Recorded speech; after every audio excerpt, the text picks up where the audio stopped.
মাদারীপুর ৩। মাননীয় স্পিকার, আপনাকে ধন্যবাদ। আমি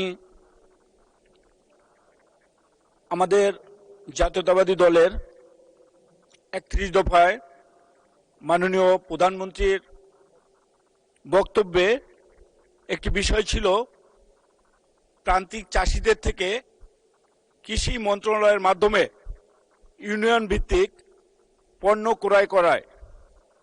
আমি আপনার মাধ্যমে মন্ত্রী মহোদয়কে বলতে চাই, বর্তমান সময়ে আমি আমাদের ফরিদপুর এলাকায় লক্ষ্য করেছি কৃষকরা পেঁয়াজ এবং আলুর ন্যায্য মূল্য থেকে বঞ্চিত হয়ে অনেক কৃষকরা পেঁয়াজ খেতেই ফেলে রেখেছে, তুলছে না।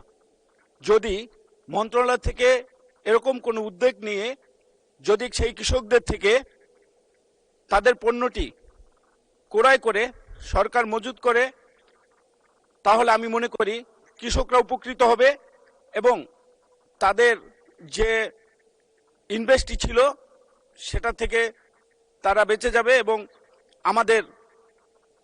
আমাদের যে খাদ্যশস্য আমদানির যে একটি বিষয় থাকে সেই থেকেও আমরা রক্ষা পাবো। আমি আশা করি আপনার মাধ্যমে কৃষি মন্ত্রীকে যেন কৃষি মন্ত্রণালয় থেকে সেই প্রান্তিক চাষিদের থেকে এই পণ্যগুলো ক্রয় করে এই কৃষকদের পাশে থাকা হয়। এটা আমার প্রশ্ন আমাদের কৃষিমন্ত্রীর কাছে, কবে কিভাবে এই ক্রয় পদ্ধতিটা চালু করবেন সেটা আমার প্রশ্ন। মাননীয় মন্ত্রী। ধন্যবাদ মাননীয় স্পিকার, আপনার মাধ্যমে ধন্যবাদ জানাচ্ছি মাননীয় সংসদ সদস্যকে। কৃষি পণ্য ক্রয়ের ব্যাপারে বিশেষ করে মাননীয় সংসদ সদস্য কথা বলেছেন পেঁয়াজের ব্যাপারে। মাননীয় স্পিকার, আপনার মাধ্যমে মাননীয় সংসদ সদস্য সহ এই পবিত্র সংসদের সবাইকে একটা সুন্দর নিউজ আমি জানাচ্ছি। সেটা হলো এই সরকার এরই মধ্যে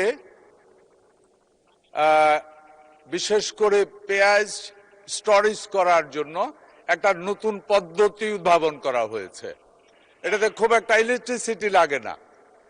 এতে করে পেঁয়াজ প্রায় 3 মাস পর্যন্ত আপনি স্টোরেজ করতে পারেন এয়ার পাসিং এর মাধ্যমে। এরই মধ্যে বাংলাদেশ গভর্নমেন্ট প্রায় 68 কৃষকের মধ্যে বিলি করেছে এবং মাঠ পর্যায়ে এটার অনেক চাহিদা দেখা যাচ্ছে। আমরা এরই মধ্যে আলোচনা করেছি আমাদের কৃষি মন্ত্রণালয়ে আগামী দিনে এটাকে আরো বাড়ানো যায় কিনা। তাহলে অন্তত একটা জিনিস হবে মাননীয় স্পিকার, এই পেঁয়াজের ঝাঁজ নিয়ে আর বাংলাদেশের মানুষকে কষ্ট করতে হবে না। নিজের পেঁয়াজ নিজে পুরা বছর কিনতে পারবে এবং এনজয় করতে পারবে। ধন্যবাদ মাননীয় স্পিকার আপনাকে।